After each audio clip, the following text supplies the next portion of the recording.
Hello, beloved students, teachers, and lovers of literature in Tanzania and beyond. I wish to kindly welcome you to the most important lesson of today, and we are very lucky to have the most important lesson on how to answer questions on novels, plays, and poetry. And the presenter is teacher Regnard Bishoza, the secondary school teacher teaching English language and literature in Tanzania. And before proceeding, dear listeners, may I kindly remind you to subscribe to this YouTube channel for more lessons concerning English language and literature, respectively. Dear listeners, it is very important to understand the skills for answering literature questions because more often than not, students fail to respond to literature questions, not because they don't have the right answers for those questions, but because they fail to interpret the questions appropriately and respond to them accordingly. And today, I wish to present to you some most important tips to consider on how to attempt literature questions in such a way that markers will agree with you regarding your academic essays. Dear listeners, here goes general tips to consider when attempting literature questions basing on novels and plays. Later, you will be presented on how to attempt literature questions basing on poetry.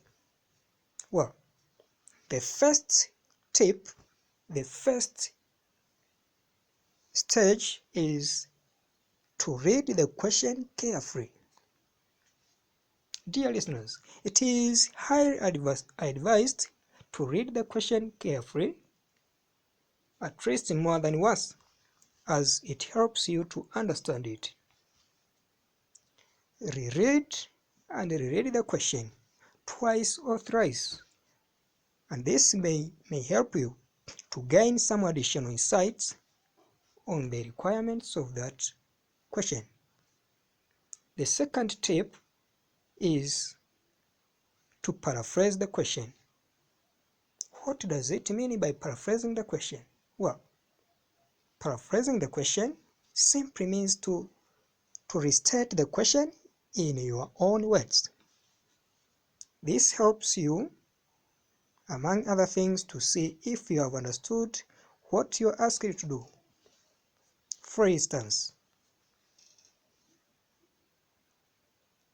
you can be asked with the following sample of question. With reference to two plays you have read in class, compare two female characters, one from each play, and show how they differ. How can you paraphrase this question? How can you put this question into your own words? Well, the question requires you to pick two female characters and show their similarities and differences. The next important tip number 3, pay attention to keywords in the question. What are some key points? What are some keywords to define? What are some important words to define that are found in the question? Questions have keywords that tell you what you are required to do.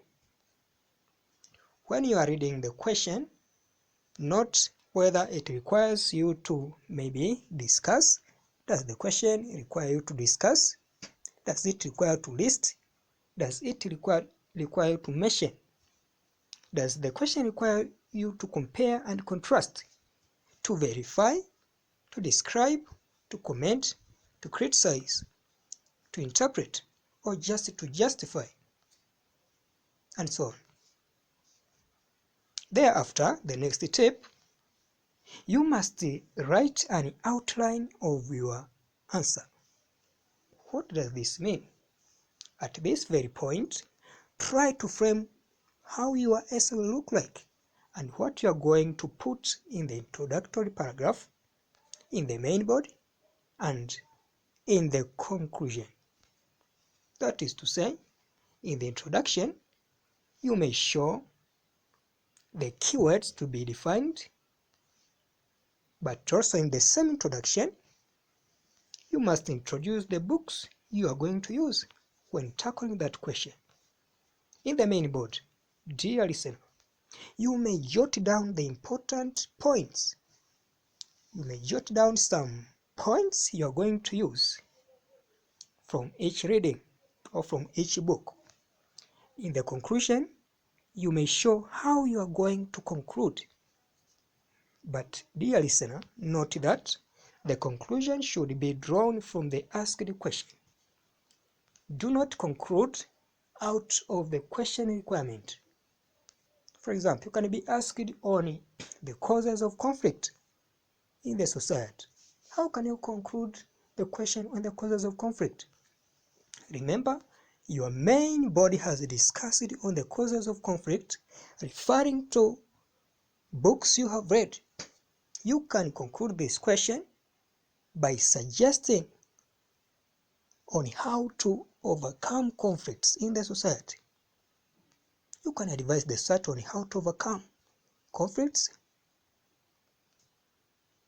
for social welfare. Dear listeners, let us now head on with the structure of your literature essay. In the introduction, remember that introduction is the key of your essay. This gives an impression. It attracts a reader or a marker on whether and the marker can decide to award you with some marks or to discard your essay. But also, it can attract readers to continue reading or not. Here are some supposed issues to treat in your introduction. Number 1, define key terms. For example, in our question above, you may need to define characters. This helps your reader to understand your working definition. For example, characters are animate or inanimate. Being can be animates or inanimate beings that play different roles in a literary work, mainly to convey the message intended by the literary artist. But dear listeners, sometimes there are no key terms to define. Some of questions lack some key terms to define. In such a case, give some background information on the subject in the question. For example, women occupy different roles in literary works, and you are required to discuss this statement referring to two readings you have studied in class by showing the roles of women in your society. Here you may need to agree with the statement and show that women do actually occupy different roles in different societies.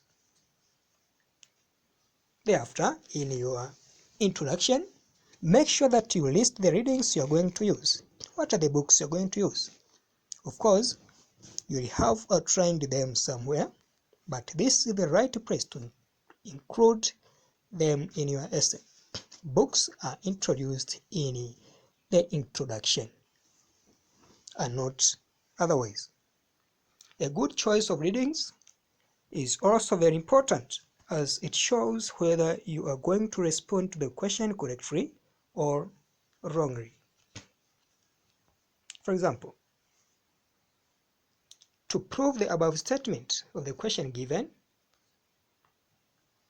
the discussion will be centered on Juliet of Three Suitors One Husband by Giraume Oyonombia and Wanjiro of This Time Tomorrow by Ngugi wa Thiong'o. Next, in your introduction, show the readings you are going to start with. In case of the questions that need each reading to be treated separately, for example, in this essay, references will be made to Juliet of Three Suitors One Husband by Oyonombia and Wanjiro of This Time Tomorrow by Ngugi wa Thiong'o. To start with Three Suitors One Husband, they should be provided in your introduction. Main body. In the main body, you need to be careful because it is this part that answers your question. It is the heart of your question. So try harder to develop maximum care with it, unless otherwise your essay can be discarded simply by going against the demand of questions, in your main body. You should organize your essay in paragraphs whereby each paragraph carries 1 point. That is to say, the number of points is determined by the number of paragraphs and vice versa. Dear listeners, each paragraph must contain a topic sentence. What is that topic sentence? A topic sentence, dear listener, is the one containing the argument you are making. For example, in your question you could begin each sentence by saying, both Juliet and Wanjiro are. This statement must appear at the beginning of each point in your main body. But also in your main body, you must provide supporting details. These are evidences from written work plus supporting examples. For example, if you say, both Juliet and Wanjiro are denied to marry men of their choices, your supporting details must state, Juliet is denied by her family to marry Oko since he is still a schoolboy and has no money compared to the other suitors like Mbia. Similarly, Wanjiro is denied by her mother to marry Asinjo on the ground that he is a man from another tribe. He is poor and has no job. Listeners, the second part in your main body is that of citation. Your citation will largely depend on the nature of the question you are attempting. Remember, different questions call for different responses, whereby questions on themes, for instance, have issues cutting across 2 or more readings. If that is the case, it is possible to refer to 2 readings in 1 paragraph. However, this approach is used when the point is the same. But remember, this is not too much common as far as to most students and some modalities of attempting questions. Dear listeners, if the question requires you to compare and contrast 2 aspects in 2 readings, you make references to both readings at the same time, using words like while, on the other hand, by contrast, or comparing by using words like also, similarly, likewise, and so on. Something most important to note, dear listeners, is that answering a question is not the same as narrating a story. You should avoid narrating what is taking place in the story, but rather analyze and argue accordingly. Do not tell a story in your literature essay. The last part is the part of conclusion. Dear listeners, this is the final part of your essay. You are expected to write your composition, but you are advised not to conclude by saying, "What I have said or written above is." Stop concluding by using such phrases. It is advised that you conclude your essay with the expressions like "in conclusion," "to conclude," "in summary," "ultimately," "all in all," "by the way of conclusion," "to sum up," "generally," "to capitulate," "to wrap it up," "conclusively," and so on and so on. Generally, it can be concluded that, and this is a sample of a conclusion as far as the above question is concerned. You can conclude that question by stating, generally, it can be concluded that different characters from different readings may be alike or different, depending on the experiences they face in the societies they live. If the experiences are the same, the characters are likely to behave the same way, and vice versa. Thank you very much, dear listener, for paying attention to this lesson. I promise to continue with this lesson, and the next part will be on how to answer poetry questions. Don't forget to subscribe if you are a newcomer to this channel. Thank you once again for listening. Bye.